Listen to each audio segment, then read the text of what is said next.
Hi, Scalable Investors. Today we have with us Trevor McGregor.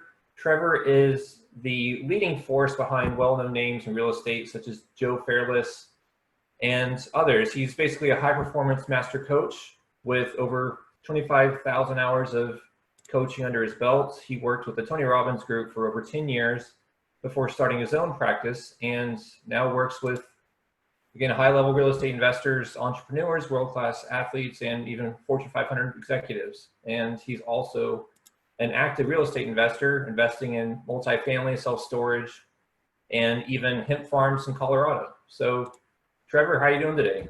I'm doing well, Mason. Thanks for having me on. Sure. Well, very excited to have you. So, let's get into things. Like, why don't you just tell us a little bit about what clients are typically struggling with when you first start working with them? Like, what are some common denominators? Well, absolutely. And I guess to back up a little bit, I mean, I've been blessed to have had an insider's perspective on, what really causes people to fail in many aspects of business, whether they are, entrepreneurs, solopreneurs, real estate investors, franchise owners, doctors, lawyers. I mean, even some of my Fortune 500 VPs don't always get to the outcome they want. And after working with and for Tony Robbins for half a decade and me doing now 25,000 coaching calls, that's an actual statistic. I feel I've got a pretty unique perspective on, what allows people to fail and what allows them to achieve success. And as I've learned that, I've taken a look at my own journey too. And, there were times where I struggled in business and there are times where I've hit home runs as well. So I think what I'm about to share with you and the listener will probably land with anybody that's ever attempted to, go to the next level. That is, could be in real estate, could be in business, could be in relationships, could be anything. And, I call them the 5 to thrive. That is, if you really want to understand how to scale in business and life, there's 5 things that typically hold people back.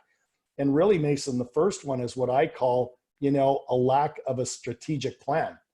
I mean, if you don't, set the goal and then reverse engineer that goal with a step-by-step plan to get there, you know what, you're fooling yourself. So the very first thing that I see, and I'm sure you can speak to this, is you got to know the end result, and then you want to reverse engineer a plan that starts moving you towards that. Does that make sense?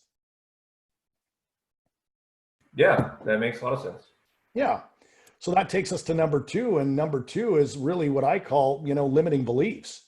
Because again, we can have a great plan, but if we don't clear those cobwebs between our 2 ears that it's going to be hard, or it's going to take a long time, or I don't have enough capital, or I don't have the right partner, that can defeat someone right out of the gate. So what I do is once we get an idea of where they want to go, we start to see, what are some of the roadblocks or obstacles that might prevent them psychology wise from getting there. Does that resonate?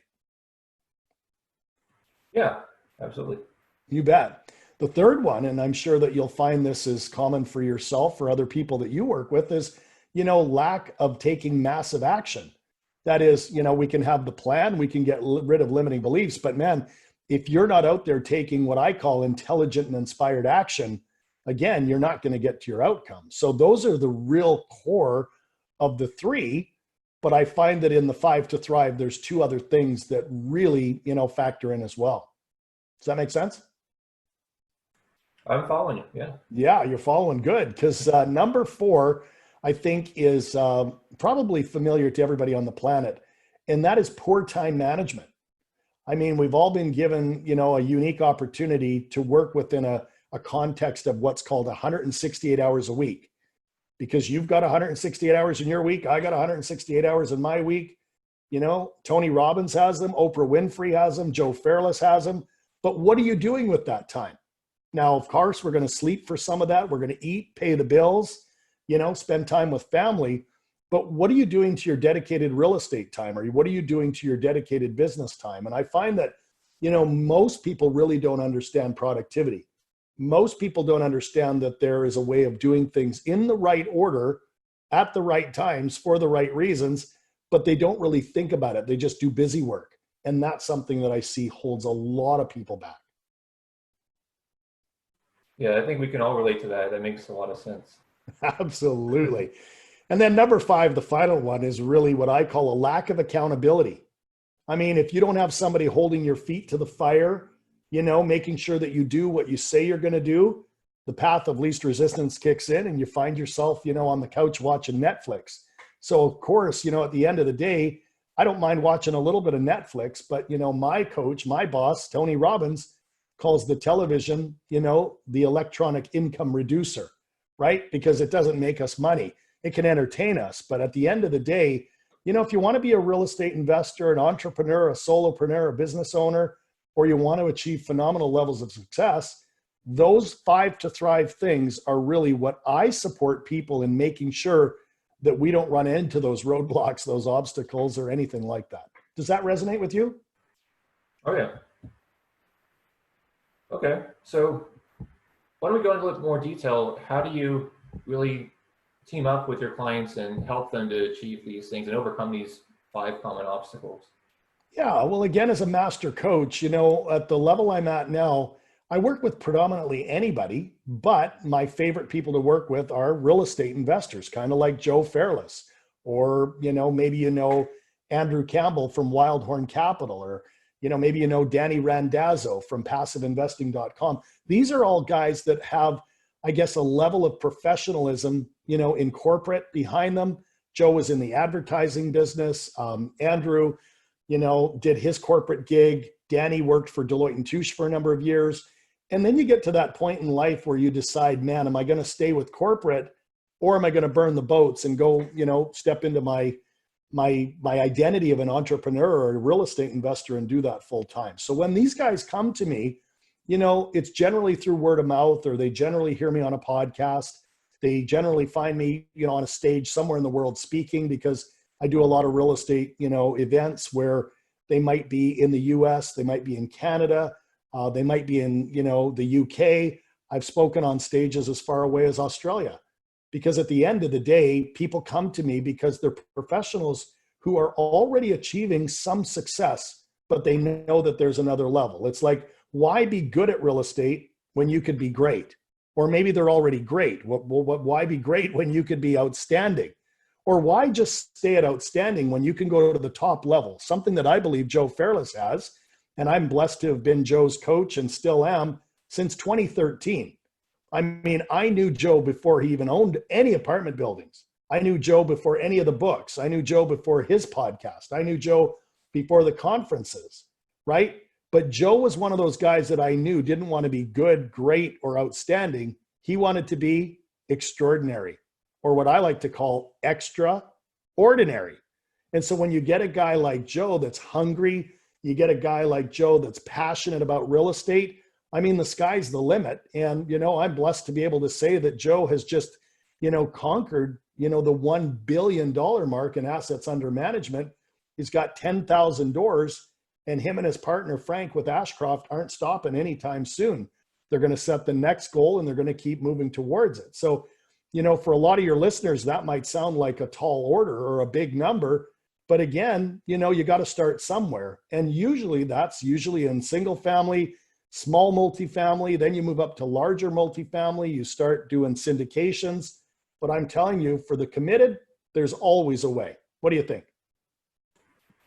Yeah, I think so. And something I was actually reading the other day from Tony Robbins was, things in the short term might really seem impossible, but as long as you persist in the long term, anything can really become possible. So I think you're kind of hitting the surface on that. Yeah, I love that, Mason. And Tony's absolutely spot on. In fact, one of his famous quotes is, people overestimate what they can do in a single year, but they underestimate what they can do in 2 or 3 or 5 years, right? So people usually set a pretty lofty goal and then don't get enough traction en route to hitting it in a first year. But man, if they just kept going, first year, second year, third year, I mean, look at what Joe's done since 2013. I mean, it's been 7 years. And, to acquire 10,000 doors and hit $1 billion under assets managed, have a killer podcast, 3 books, and some world-class conferences, that certainly wasn't done in a span of 365 days, was it? Yeah, it all takes time. You have to start somewhere. And I think even in one of his books, he talks about, he didn't create a podcast and a blog and the conference and everything all at once. It was one step at a time, one piece of the larger puzzle in the picture. Spot on. Yeah, you're absolutely spot on. And I've been blessed to have a front row seat to all of it. So it's been amazing to watch him. It's been amazing to watch a lot of my clients. And again, they're not just in multifamily, right? I've got clients that are literally in, assisted living. Some are in self-storage, mobile home parks. Some just buy notes. I mean, some just absolutely are totally into construction. Some are into workforce housing. And so what's been really cool over the last several years is not only have I been able to coach them, but I've been able to invest alongside them. So where I don't typically invest with just anybody, where there's a really unique opportunity to perhaps put some money into some deals, I've had a beautiful opportunity to, diversify my portfolio by going into multifamily, going into self-storage, right? Going into, like you mentioned in the bio, with Wildhorn Capital and some of the folks over there, we entered into a syndication where we bought a 1,900 acre hemp farm in Colorado with water rights last year. Not typically something I do on my own, but where you're seeing, people in their zone of genius and different opportunities come up. It's been a really fun way to deploy some capital and learn along the way as well. And my wife and I are also impact investors, and we really believe in the fundamentals of investing both in our country of Canada, because we live in Vancouver, Canada. We invest throughout the US, Texas, Florida, North Carolina, Nashville, Memphis. I mean, you name it. But we also invest outside of North America. We've got some stuff going on in Costa Rica with some luxury resorts. And we also invest in a modular home building company in Australia. So again, it's a really unique opportunity to meet new people, travel the world, and take a look at real estate from a totally different perspective. Okay. So when you say impact investing, I can imagine setting up schools, for example, or doing a variety of other things. What exactly have you been doing with that? Impact investing is where we're investing in projects like, where instead of it being profit first, it's literally people and the planet prior to profit. So that could be some technology in, hydrogen fuel buses. That could be some technology with solar. That could be some technology in some of the latest and greatest healthcare and AI things that are coming up. My wife just wrote a phenomenal children's book, to be honest, where it's called An Alphabet for a New Humanity. And we're using that as a vehicle to, share with kids and parents alike. It's all beautifully illustrated. It's a hardcover book where instead of teaching kids that A is for apple and B is for boy and C is for cat and D is for dog, she was inspired one day. She was walking on the beach and she says, there's got to be a better way to start instilling values into the minds of children. And she came up with this idea to rewrite the alphabet where A is for abundance and B is for bravery and C is for compassion and D is for diversity and E is for empathy. And it goes on and on. And Mason, I think at the time we're recording this podcast, there's never been a better time for people to teach those kids those types of words. There's a whole school curriculum that goes along with the book. There's posters, there's flashcards, there's t-shirts. It's really turned into quite a cool brand. And we're giving a massive proceed of each book sold to charity. And we're also planting a tree for every book sold. So it's really a powerful way to go out there and do some good in the world. Okay. Yeah, that convinces me. That's an impact investor right there. Yes. That makes a lot of sense. Okay. So I'm just thinking, some people may suffer from the shiny object syndrome where they're jumping around to a lot of different things because everything seems like an excellent opportunity and they don't really have a clear vision and maybe aren't able to prioritize that. So for our listeners, how do you think, what is the best way to really gain that clarity and really start to, see real progress on their long-term goals and vision? Yeah, it's a great question. And a lot of people get stuck. And what we always do is we take them back to, what are you passionate about? What interests you? And if you take the context of real estate, are you somebody that likes to go out there and find deals? Like, are you a hunter?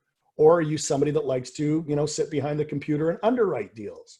Or are you somebody that likes to go out there and raise capital and literally be the face that's going out there and raising the money that's going to allow this stuff to unfold? Or perhaps you're an asset manager. Maybe you're really good at running an asset. So I guess at the end of the day, we try to match people up with not only what are they interested in, but what are they passionate about? What do they go out hungry to go out there and do every day?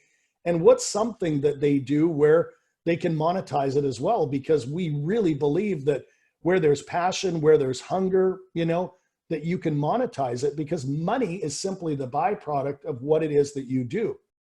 And the more value you give to something, the more income that flows from it. So it's really a combination of a bunch of those things.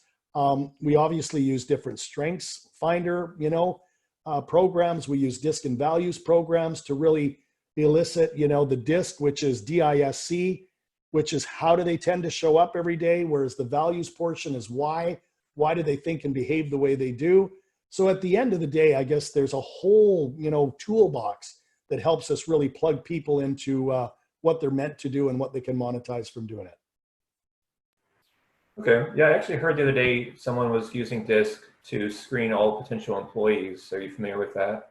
Very familiar. In fact, I've done probably close to 5,000 disc reviews myself, whether those are, clients for the company that I grew up with in corporate, to, somebody that Joe Fairless is going to bring on, to a lot of the people that are looking to hire and they want to run someone's disc profile past me, because disc is a very, very good indicator of, who's a real driver. That's what the D is for. The I in disc really speaks to you being a people person. And then the SCs, we kind of lump those together as a little bit more methodical. They're almost the step-by-step process-oriented or process-oriented people that literally, really crave a recipe or a roadmap or a blueprint. So, it's not gospel, Mason, but I can tell you it really does speak to really how people tend to think and behave, and how you tend to think and behave. When you think about something like a business partnership, if you were going into partnership with another investor, and you were, both SCs, you might, not honor each other with having different, capabilities. So what we always try to do is, match people up. Maybe you have a high DI with a high SC, and their way we've got a completely new skill set that covers all parameters. So it could be something that's very helpful in really, the HR process, the partnering process. And you can read a lot into that. Okay. Do you know the best resource for getting that, or is that just a simple Google and you can find tons of resources on it? Yeah, Google is your best friend. I mean, if you want to find anything I'm talking about, whether it's a Tony Robbins quote, something about Joe Fairless, something about me, the best thing is to Google it. Now, if you were to go to the Tony Robbins website, which is tonyrobbins.com, you can actually take your very own disc and values assessment. It'll cost you a few bucks, but it's relatively inexpensive. And it'll spit out a full report and let people know what their, natural disc is. That's how they tend to show up every day. It's also got an adaptive score, which is how they tend to show up under pressure or when they feel they're being observed. And then the values portion is really powerful because it'll talk about, are you driven by aesthetics? Are you driven by income? Are you driven by power? Are you driven, from a theoretical standpoint? So, that's one place they could definitely find that as well. Okay. That makes sense. So say someone's starting to get some traction and success in real estate, but they are still hitting a ceiling. What do you really think is preventing people from being wildly successful, like beyond just those 5 common obstacles that we already discussed? Absolutely. Yeah. It's really what I do for a living. It's understanding the human psychology and the human condition. And to be honest, there's only really, 3 things that are going on that are preventing them from getting where they want to go. So if they keep trying and they keep hitting a ceiling, or they keep trying and they can't find a deal, or they keep trying and they can't raise capital, or maybe they're struggling with their property managers or their general contractors, and this comes from the man, the myth, the legend, Tony Robbins, where he says that there are 3 words that start with the letter S, as in superhero, that they are not understanding or doing. And the first S is what we call their state management. And state management really refers to their focus. And unfortunately, most people are focused on what they don't want instead of what they do want, right? And you'll hear it in America all the time. People say, well, I don't want to be broke. I don't want to be fat. And I don't want to be lonely, right? Well, where focus goes, energy flows. You want to say, well, I want to be abundant, I want to be healthy, and I want to be in great relationships. So we always check in first thing with where's their focus, because if their focus is off, they're not going to get to their outcome. The second thing we talk about, or the second S, is their story. Now, Mason, their story is really their identity. It's how they're viewing themselves. So if they view themselves as a rookie investor and they pick up the phone and they talk to a broker like a rookie investor, maybe the broker's not going to take them too seriously. That's why we say that when you're getting into real estate, oftentimes it can be best to partner up with someone who's already got some credibility or already got some contacts that you can piggyback off of. Because if your identity is, well, nobody's going to raise capital or give me their capital, nobody's going to do a deal with me, nobody's going to take me serious, oftentimes that's where a lot of people bump up. So if it's not their state or their story, which is their focus and their identity, the third and final one is their strategy. That means that what they're attempting to do, what they're doing is not working. So sometimes they'll keep doing it and doing it and doing it, and then they'll get frustrated and quit. Well, if that's happening to the listener, they got to stop. They got to take stock of, okay, well, what is working, what's not working, and then they've got to seek guidance to figure out, what to do next. Because there's a great quote from Napoleon Hill that says, there is no failure, there's only feedback. And as investors, we get a lot of feedback. As business owners, we get a lot of feedback. And it's not that we've failed, it's just that we've learned what doesn't work. So sometimes we got to go back and retool. Sometimes we got to find a coach. Sometimes we got to find a mentor. Sometimes we got to take an underwriting course. But at the end of the day, that's where that intelligent and inspired action comes into play. Because again, most people quit.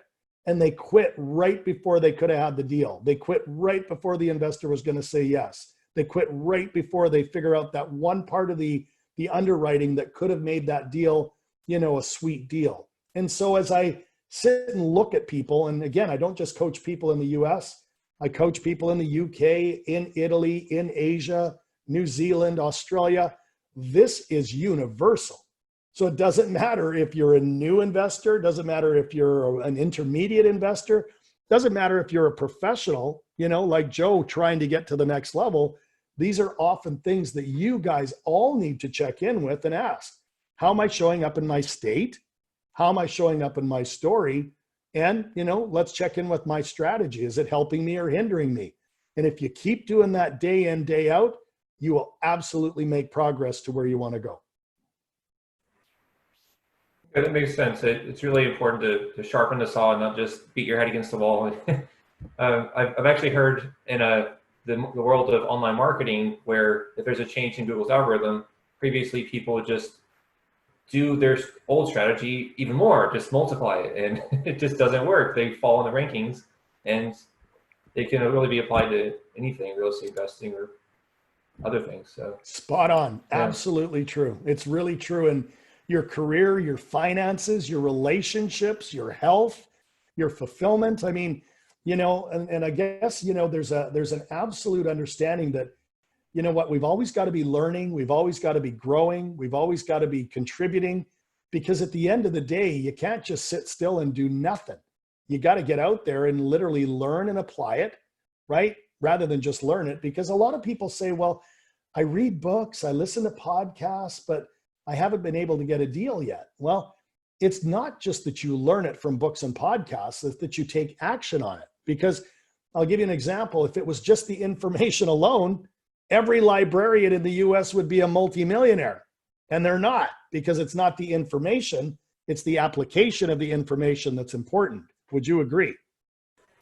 Yeah, absolutely. I think a lot of people get stuck in this perpetual learner mode, and for whatever reason, maybe fears or other reasons, they get stuck and don't really get outside.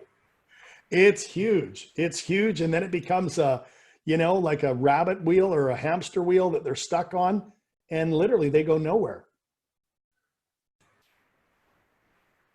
Definitely. And I think for a lot of us, it's also, that's the reason why we want to achieve financial freedom, is because when you're working that 9 to 5, you're still on that hamster wheel. And it's initially scary, of course, to try to do things outside of your day job and try to build your own stream of income so that you can, be job optionable and not have to rely on that. But well, that's it. And I know you and I have talked about that intimately because we've spoken, before this recording. And, it's fascinating because some people, they hang on in corporate because of the almighty paycheck or the security or the health benefits, which are important. Don't get me wrong. But really, when you think about it, you're making other people rich rather than making yourself rich. And that's okay for some people, but it's just not okay for everyone. And, to be completely transparent with the listener, I mean, I worked in corporate until my early 40s. I mean, I kept in corporate for a very long time. Now, I was doing a little bit of real estate and a little bit of coaching part-time, but it wasn't until I kind of, cut the ties to the corporate stuff where, man, things just took off. Started working with Tony Robbins, started to buy more real estate, started to get into multifamily, started to get into self-storage. Things can really explode. And that's where I think it gets fun because you start to learn how to optimize and maximize. That is, instead of just doing one deal once in a while, you start, setting your goals and then reverse engineering those goals and how to make that stuff happen. And once you get some momentum, I mean, the old saying, momentum breeds momentum, and you start to get on a bit of a roll. And that's where you can really, kind of skyrocket your results. Yeah, definitely. I think it was the power of habit where he's talking about that, just momentum. And if you do little things every day, it just accumulates and snowballs. And it's really important. Yeah. Okay. Well, this has all been really helpful. I think that we've hit on most of the major points I wanted to discuss today, but I think it's really important, as you said, to reverse engineer the end goal you want to meet, and also being super clear on your strategy, making that, I like how you said, the intelligent action. You don't just want to take any action. And also, I'm going to keep that in my back pocket that the TV is the electronic income producer. I want to tell my wife that and see how she looks. Yeah, it's funny. People laugh at that all the time, but it's really, really true. And I don't know if you know this statistic, but the average American watches 36 hours of television a week, which is crazy when you think about it. When, man, if they just cut that in half and started a home-based business or an e-commerce site, or, started to go to real estate meetups or attend online summits to learn more about real estate. I mean, I really do believe that people have to participate in their own rescue. And the first step to doing that is minimizing the television or minimizing surfing Facebook, and really, getting crystal clear on what you want and why you want it. Okay, excellent. So what's the best way for our listeners to get in touch with you if they want to learn more about what you're doing? Absolutely. It's really easy to, find me. You can either go to my website, which is www.trevormcgregor.com. Or to make it even easier, for anyone that's really serious about potentially doing some coaching together, there's a bit of an application process, but the easiest way to get that ball rolling is to just go to www.coachwithtrevor.com. That's COACH, coachwithtrevor.com. Fill out your details, and that'll, find its way into my inbox. And then we'll set up a one-to-one private call. It's complimentary, but again, it's only for people that are at that place where they know that they're really looking to get some kind of coaching structure to help elevate their game. Okay, fair enough. Well, again, thank you very much, Trevor, for coming on, and hope to do it again soon. Thank you for having me on, Mason, and keep up the great work. Will do. Thanks.